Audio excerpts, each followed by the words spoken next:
Assalamualaikum warahmatullahi wabarakatuh. Halo sanak Desita Segalonyo, semoga semua dalam keadaan sehat. Pada episode kedua ini, Desita kedatangan seorang narasumber yang sangat luar biasa, salah satu perempuan hebat yang ada di Kota Bengkulu. Beliau adalah Ibu Helmi Ade Tarigan. Selamat sore Ibu. Selamat sore. Bagaimana Ibu kabarnya pada sore hari ini? Yang paling kita banggakan, yang paling kita utamakan itu adalah kesehatan. Benar sekali Ibu. Gimana Ibu sekarang? Apa kesibukan Ibu sehari-hari Ibu? Oh, alhamdulillah. Kalau untuk kesibukan itu saya rasa nggak pernah saya berhenti untuk selalu sibuk itu, Mbak Desita. Gimana tuh resepnya Bu kegiatan seperti itu penuh? Iya. Kalau kita ini kan tergantung dengan niat kita, tujuan kita apa, niat kita apa yang sudah kita lakukan gitu untuk masyarakat Bengkulu, khususnya kota ya. Nah, jadi gerakan-gerakan inilah yang membuat kita selalu sehat, selalu energi gitu kan. Tujuannya apa? Gitu, untuk kepentingan masyarakat kaum perempuan yang sekarang ya lagi galak-galaknya saya membina ibu-ibu. Luar biasa ya. Ibu Amin. dulu pernah menjadi anggota Dewan Kota ya, Ibu Ade Tarigan ya. Alhamdulillah ya pernah. Selain itu Ibu bergerak aktif di UMKM. Boleh Bu di-spill sedikit ceritanya tentang UMKM Bu?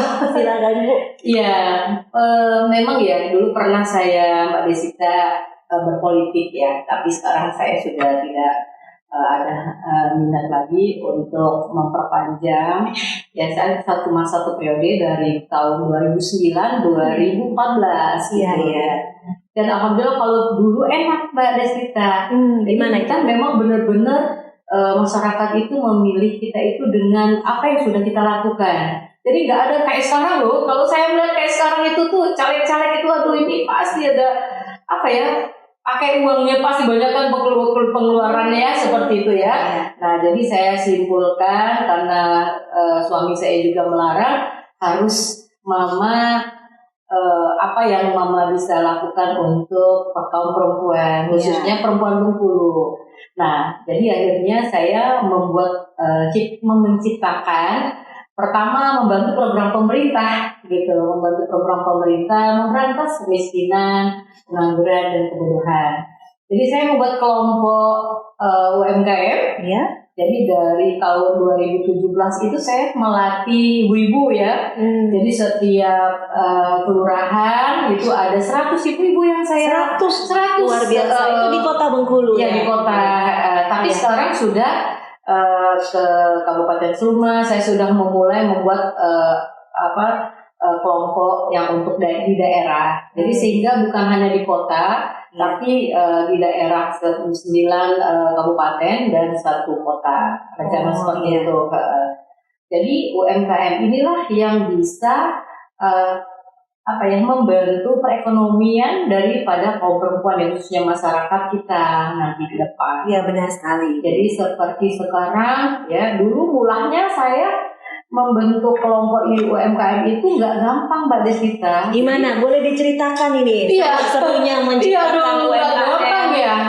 Memberikan kesempatan perekonomian untuk perempuan. Ini luar biasa karena kita nih perempuan ini sebenarnya memiliki banyak potensi dan bisa membantu kehidupan keluarga, dan juga kalau kita bagus di masyarakat kan perekonomian juga bisa naik. Boleh diceritakan Ibu? Ya boleh sedikit ya. Gimana? Jadi saya melihat apa ya kira-kira yang saya bisa lakukan untuk Bengkulu ini gitu kan, hingga kaum perempuan bisa menjadi pengusaha baru gitu. Akhirnya saya terjunlah ke kelurahan. Pertama itu ke kelurahan Betungan. Kelurahan Betungan itu saya kumpulin, saya datang ke lurahnya, kebetulan lurahnya Pak David waktu itu ya. Saya temuin Pak David gimana kira-kira di kelurahan ini saya membuat UMKM untuk perempuan-perempuan ibu-ibu yang ada di komplek itu, di perumahan. Di Betungan ya, itu di Betungan kita kumpulkan semua ya di kantor lurah. Jadi alhamdulillah ya berhasil mereka ya, selama hampir 1 bulan kita melatih ya, kita undang pelatih untuk membatik itu dari Solo. Oh, jenis UMKM Iya. itu batik. Ya batik ya, ada batik itu. Itu awal mulanya. Jadi Iya, iya. yang dari membiayainya juga yang memprakarsainya gitu ya, itu ya alhamdulillah saya semua waktu Luar itu. biasa. Iya. Yang sekarang itu disebut Kampung Batik Betungan. Iya, gitu iya, Oh, iya. jadi ini cikal bakalnya dari Ibu Ade, Iya. melatih Betul. dari lurah, kemudian mendatangkan bantuan dari pusat pelatih. Enggak ada bantuan, bukan bantuan, itu pribadi saya. Oh, pribadi Iya, itu oh, ya. pribadi luar semua. biasa. Pribadi. Saya ingin pengabdian itu Iya, Bu, ya. saya ingin ketika saya meninggal, nah jadi dikenang seperti itu. Ada jadi yang ada. Iya, saya Iya. kumpulkan semua ibu-ibu di sana dan sepakat ibu-ibu di sana kan antusias. Iya. Alhamdulillah, ya sudah berhasil sekarang. Iya. Tetapi sekarang mereka sudah mandiri ya. Jadi tidak, itu kelompok LPW Melati 1, Mbak. LPW Iya, Melati 1. Iya. Nah, LPW Melati 2 ada juga di Pekan Sabtu. Iya. Kan Sabtu. Nah, LPW Melati 3 ada juga di Sumur Dewa. Sumur Dewa. Iya. Ada berapa LPW Ada itu? sekarang sudah 19. 19 LPW dan LPW. satu LPW itu anggotanya Hampir 100 ya. 100. Ya dulu, luar tetapi biasa. Ya. sekarang ada yang berhasil, ada yang tidak ya. Iya. Masih ada yang. Jadi kalau aktifnya lebih kurang sekarang, kalau kita hitung 100 sudah 1900. Waktu itu saya undang Ibu Menteri Pemberdayaan Perempuan yang hadir. Ibu Menteri juga Iya, hadir. hadir saya di GOR waktu itu, acara launchingnya Tahun berapa itu Ibu? 2000 sebelum COVID. 2019 18 ya, ya, 2018 Iya. Ibu Menteri Yohana Yambise Iya. yang hadir dan dia kaget. Waduh, Bengkulu kok bisa. Jadi waktu itu kita jadi percontohan nasional. Oh, pilot Iya. ya dari Saya diundang waktu itu di Jakarta di kementerian dan beliau menandatangani juga. Waktu itu saya ada autobiografi tentang kehidupan saya. Nah, keberhasilan saya itu Ibu Menteri yang menandatanganinya. Luar biasa. Iya. Jadi semacam biografi ya. Iya, betul. Oh, iya. Ya, jadi, nah sekarang kelompok LPW Melati ada yang diam saja nggak bergerak karena tergantung dengan ketuanya. Jadi lebih kurang 1000 lah yang aktif ya sekarang. 1000 Iya. itu luar biasa Ibu. Iya. 1000 perempuan di Kota Bengkulu ini aktif Iya. di UMKM-nya. Jenisnya apa Iya. saja ya Ibu? Banyak ya sekarang yang lagi pelatihan itu di LPW Melati 19 itu pembuatan tekatan adat dan tutup jamban. Iya, itu ya. Iya, gitu. Salah Jadi, satunya ya. Salah satunya. Iya. Jadi tetap seperti macam-macam kue itu juga tetap kita latih. Ya, namun memang kalau yang sudah berhasil sekarang udah jadi pengusaha.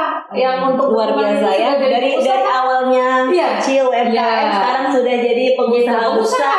Ada jadi pengusaha. Saya lihat ada Ibu Santi yang udah berhasil dan dulunya belum apa-apa jadi ibu rumah tangga, sekarang mereka juga banyak pesanan. Nah, jadi saya bangga itu aja Bu. Itu ya Kapasitas, hasil dari jerih payah Iya. Ibu memberikan suatu hasil UMKM yang Iya. mapan, yang Iya. matang, Betul. sukses menjadi besar dan tentunya bisa menjadi motivasi Iya. buat para perempuan-perempuan yang ada di Betul. Kota Bengkulu Dan- untuk berusaha. Iya, ada juga Mbak Desita, ada juga istri dari polisi, anggota Bayangkari yang udah sukses. Itu namanya Ibu Atri ya. Ibu Atri itu saya melihatin loh, ini walaupun dia seorang istri perwira, tetapi dia tidak mau ketinggalan untuk belajar. Dia sekarang jadi pengusaha dan di setiap dia suaminya dipindahkan, dia ikut.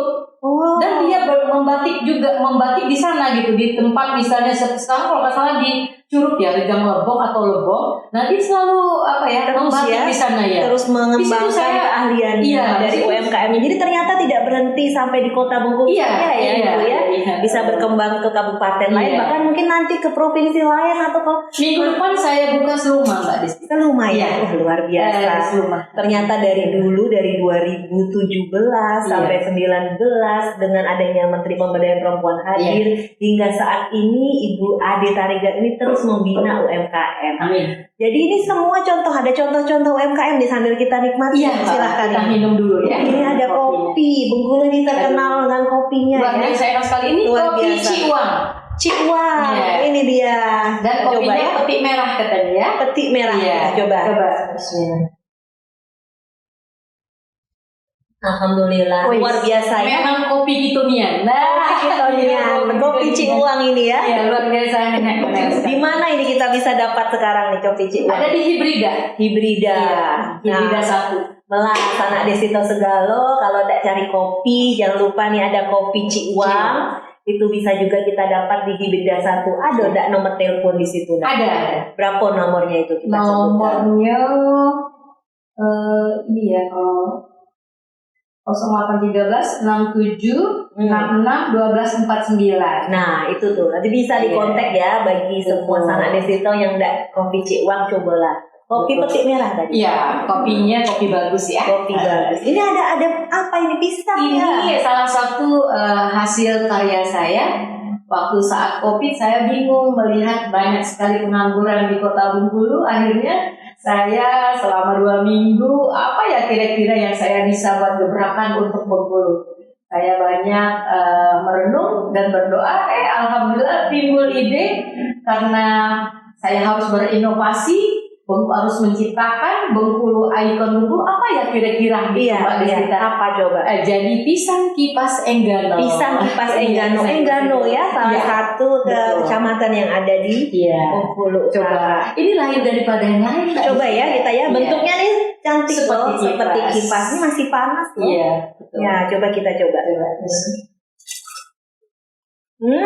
Kerennya loh.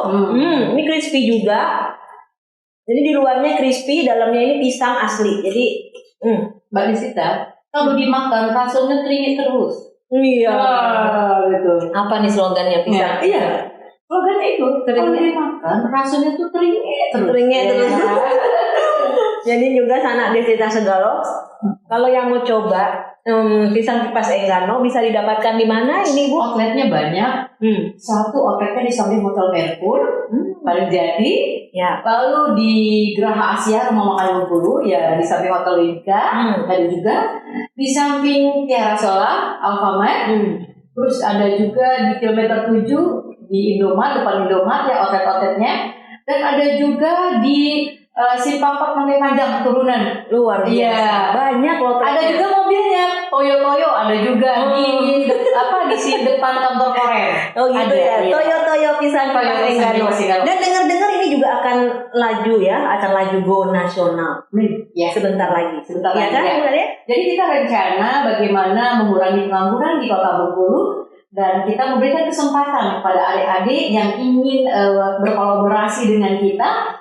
Dan tentunya insentifnya ya dan gajinya tidak kecil ya sama di Bengkulu gitu. Jadi kita membuka lapangan pekerjaan juga bagi siapa yang minat ya adik-adik cewek cowok silahkan daftar juga ya gitu. Kita insya Allah bulan Januari kita udah mulai buka di Jabodetabek. Ya, amin. Mudah-mudahan dia beri kelancaran ya Ibu ya. Kakak ini membuka lapangan pekerjaan dan juga mengenalkan salah satu potensi UMKM yang ada di Provinsi Bengkulu yaitu pisang kipas Enggano. Ikon kita. Karena Enggano tuh terkenal. Ya, mayoritas di Enggano, Pulau Enggano itu semua menanam pisang ya. Sampai pernah ekspor. Saya pernah dulu ekspor ke Singapura, Malaysia. Sampai merambah pasar ekspor ya. Tapi yang mentah waktu itu. Iya. Sayang sekali ya kalau kita tidak mengembangkan hal ini. Jadi mungkin ini bisa menjadi perhatian kita bersama bahwa kalau kita bisa jeli melihat suatu peluang potensi di suatu daerah, tadi seperti di Enggano kita bisa mempunyai manfaat lebih untuk itu. Jadi di sini kan ada istilahnya UMKM naik kelas Ibu. Gimana menurut Ibu apa sih UMKM naik kelas itu Ibu? UMKM naik kelas. Nah, tentunya ya ini kita tunggu-tunggu dan kita harapkan Mbak Desita. Ya, gimana itu? Apalagi ya di Bengkulu. UMKM naik kelas itu adalah salah satu pengusaha kecil ya sehingga sekarang berhasil menjadi naik kelas ya membesar. Jadi yang tadinya mungkin warung sekarang mungkin ya sudah galeri ataupun toko. Jadi begitu. Berkembang gitu ya, berkembang dari kecil dari embrio berkembang dan siapa besar. Nah, siapa tahu bisa menularkan ke yang lain seperti itu. Gimana Ibu Ade mengenai bantuan-bantuan yang mungkin sudah diterima atau dari pemerintah atau dari sektor swasta yang selama ini mungkin Bu Ade dapatkan? Ya, alhamdulillah kalau dari pemerintah kota belum sama sekali ya gitu. tetapi mungkin ke depan. Tapi kalau pemerintah provinsi semenjak kemarin waktu kita tunjukkan kepada Bapak Gubernur Hidin yang bahwa LPW ini mempunyai tujuan membantu program pemerintah, nah dia sangat antusias sekali. Oh, mendapat dukungan dari pemerintah. Iya, Pak Gubernur itu udah 2 kali membantu kita, tetapi waktu itu saya pernah dipanggil sama Pak Rohidin, Bu Ade nanti LPW Melati buat proposal gitu ya, di angkanya yang lumayan besar. Tapi sama saya karena COVID. Iya, COVID memang. Iya, karena COVID. Iya, jadi kita juga kan memaklumi gitu. Tapi niat baik Pak Gubernur, Pak Rohidin itu luar biasa. Saya hargai. Ya karena itu tadi dia sangat memperhatikan UMKM ya. Apalagi apa yang sudah saya lakukan sudah jelas-jelas yang membantu programnya pemerintah kota maupun pemerintah provinsi. Tapi insya Allah ke depan ya itu pasti akan dibantu ya. Dan pernah juga Pak Gubernur membantu juga 50 juta. Oh iya, cukup lumayan ya, untuk UMKM. Iya, UMKM kita langsung undang Pak Gubernur sekali yang membagikan kepada para UMKM, tapi nggak semua bisa. Lalu kalau pihak swasta, waduh terima kasih nih Mbak Desita. Iya, sama-sama. Bantuan dana 300 juta kemarin itu ternyata udah digunakan oleh kelompok kita. Alhamdulillah. Ya luar biasa. Dan mereka sangat disayangkan kadang-kadang ini kan harus bergantian nih. Ya 300 juta itu sangat besar sekali. Jadi mudah-mudahan dengan bantuan Ibu Desita, Mbak Desita ini ya, mereka bisa naik kelas. Amin. Jadi ada yang penjual goreng pisang, ya, kelompok kita juga itu merasa terbantu. Karena kemarin dia minjam 3 juta, lalu sekarang udah 5 juta. Jadi kemarin modalnya kan kecil dikit ya. Sedikit. Ya waktu itu Bu Ade gimana kita mau bantu, kita mau jual gorengan gitu kan. Katanya ada bantuan dari Bu Desita gitu. Minjam berapa? Karena semuanya nggak harus besar-besar ya. 2 juta, 3 juta. Ketiga sekarang udah 5. Jadi sekarang pendapatan mereka itu 1 hari udah 1 jutaan ya. Alhamdulillah. Dulunya 500. Satu hari 1 juta, kalau sebulan bisa 30 juta. Iya, gitu. Itu luar biasa. kotor ya. Iya. Nah, jadi dalam hal ini sangat membantu Mbak Desita. Mudah-mudahan ini doa orang ini luar biasa nih Mbak Desita. Insya Allah. Ya, ibu-ibu yang sudah merasakan dapat bantuan dari Ibu Desita, yang mendoakan agar Ibu Desita lanjut dan memimpin itu di DPD ya gitu ya. Amin insya Allah. Jadi memang itu Bu Ade, kalau Desita pribadi UMKM ini merupakan satu konsentrasi khusus untuk Desita dan merupakan satu hal yang ingin Desita perjuangkan ke depannya. Karena Desita juga pernah mengalami menjadi bagian dari UMKM. Luar biasa. Karena dari dulu memang Desita dididik oleh orang tua, bahkan sempat berjualan kue, berjualan sepatu, berjualan baju. Jadi pernah menjadi bagian UMKM. Pernah merasakan susah. Jadi gitu. UMKM itu adalah bagian dari hidup Desita sebenarnya. Jadi begitu kemarin kita COVID, kebetulan bertemu dengan Ibu Ade, berdiskusi dengan LPW Melatinya yang luar biasa, yang mempunyai semangat. Kita memberikan sedikit bantuan pendampingan, berharap itu dapat terus berkembang, menjadi perempuan-perempuan tangguh. Jadi senang sekali rasanya kita bisa bermanfaat untuk orang lain. Jadi saya dan kawan-kawan melihat Ibu Desita ini ya, mohon maaf sebelumnya ya, bukan pemerhati di UMKM saja, tetapi di pendidikan juga sepertinya antusias sekali dengan dunia pendidikan Mbak Desita ya.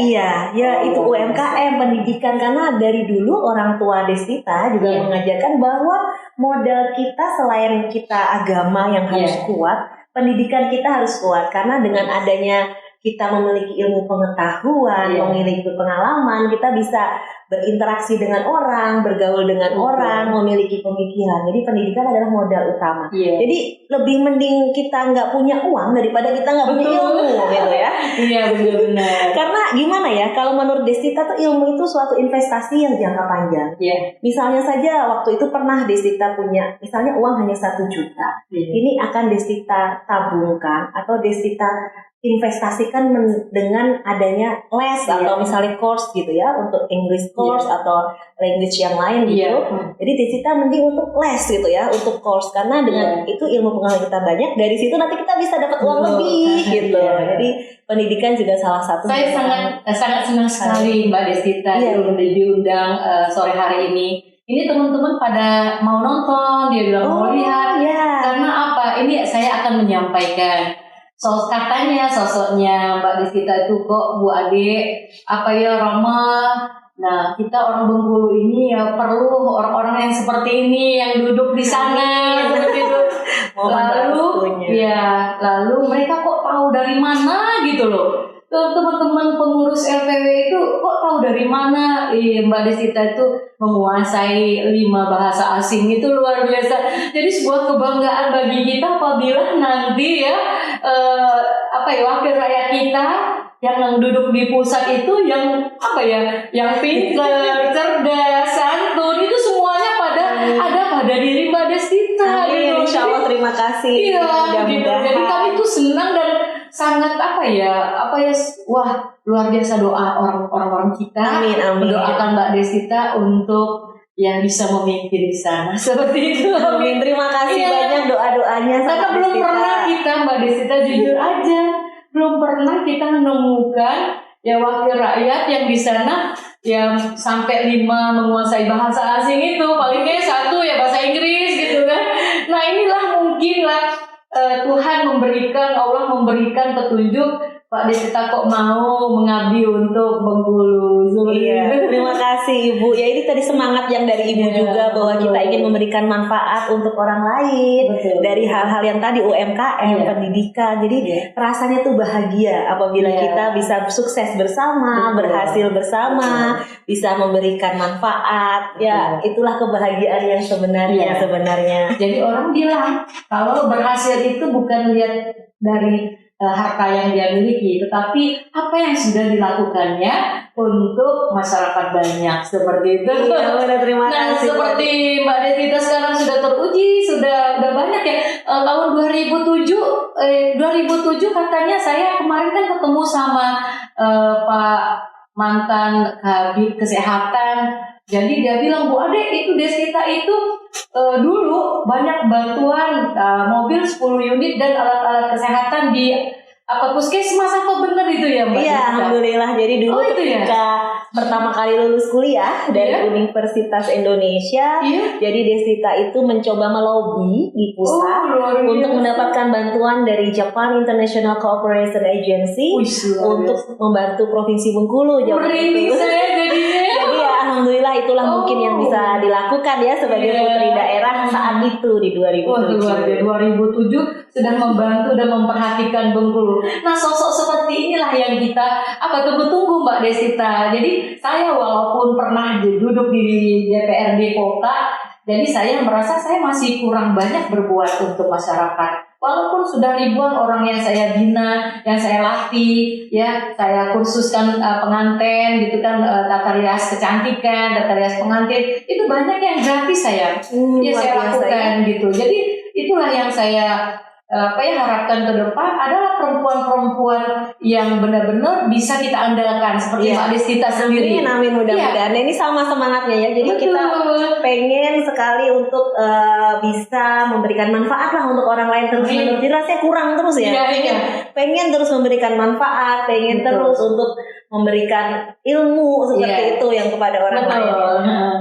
Jadi sosok yang seperti ini ya Mbak Desita, maaf saya bukannya muji-muji, tapi ini saya harus ungkapkan karena ini sebenarnya saya baru lihat ketemu, ramah gitu ya, terus santun pintar, terus saya lihatin bukan ekonominya sudah sangat mapan sekali gitu kan. Jadi kami mungkin bisa yang di bawah-bawah yang ini kan minta petunjuk atau mungkin cari sebuah solusi nanti ke depan bagaimana supaya kita sama-sama bisa berhasil seperti Mbak Desita. Yang jelas kita tetap kita akan dampingi UMKM ke depannya untuk terus maju. Jadi mungkin ini pertanyaan terakhir nih Ibu, apakah ada cerita inspiratif gitu ya tentang UMKM yang sukses naik kelas yang ingin Ibu bagi? Oh gitu.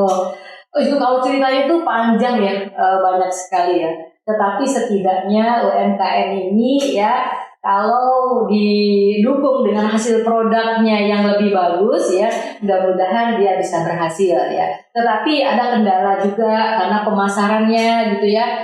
Kita juga berusaha untuk berkolaborasi, bekerja sama dengan pihak lain. Dan kedepannya juga ada teman kita yang ada di pusat. Kebetulan dia menunjukkan saya menjadi Ketua UMKM IKM Nusantara Provinsi. Nah, dan itu kita diberikan mau minta dari Bengkulu itu ada 20 produk. 20 produk. Ya, produk yang untuk ekspor, siap ekspor. Oh, luar biasa. Ya. Kesempatan yang sangat bagus. Iya, gitu ya. Untuk para UMKM yang ada di usaha UMKM. Iya, seperti itu. Ada ya ceritanya seketika saya mengajari mereka, terus terang aja waktu itu nggak ada berpikirlah untuk minta bantuan ataupun proposal, Mbak Desita. Saya punya gelang saya gedein. Ya. Iya.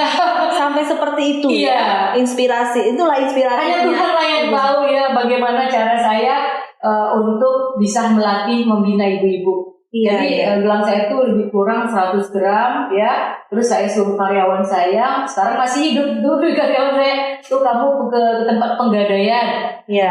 Kita apa? Itu beli ada bahan batik mau mau nyampe. Jadi kan harus dibayar itu bahan batiknya gitu kan. Akhirnya zaman dulu itu 100 juta sangat besar. Jadi ya itu. Jadi kita memang dari hati saya yang paling dalam, bagaimana saya mau menciptakan lapangan pekerjaan baru seperti itu. Ya alhamdulillah. Sudah ada walaupun mereka jarak komunikasi dengan saya nggak masalah bagi saya.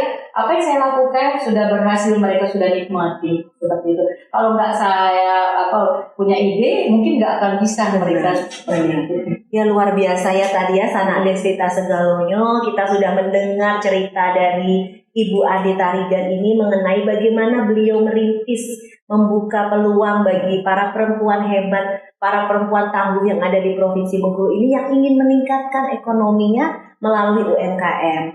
Sungguh terima kasih sekali Ibu Ade Tarigan. Semoga apa yang Ibu lakukan ini memberikan manfaat lebih, mendapatkan pahala ya dari Allah Subhanahu wa taala karena keikhlasan hati Ibu tadi ya, dengan adanya pengorbanan pribadi bahkan ya, dengan adanya bantuan dari pemerintah provinsi juga tadi.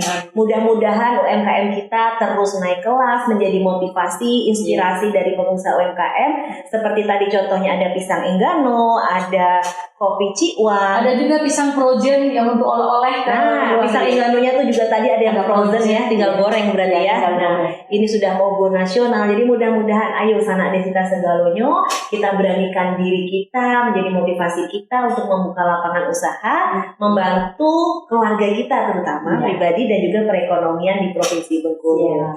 Deswita sangat mensupport, sangat memberikan perhatian terhadap UMKM karena Deswita juga merupakan bagian dan berpengalaman dulu dan sama sekarang juga masih ya di bidang UMKM. Terima kasih banyak Ibu Ade Tarigan sudah hadir di acara podcast Deswita TV. Ini adalah episode kedua ini. Jadi nanti kita episode selanjutnya kita akan mengundang narasumber inspiratif yang bisa kita ambil pengalamannya, kita bisa belajar untuk masa depan kita. Terima kasih Sanak Deswita Segalonyo. Terima kasih. Wassalamualaikum warahmatullahi wabarakatuh.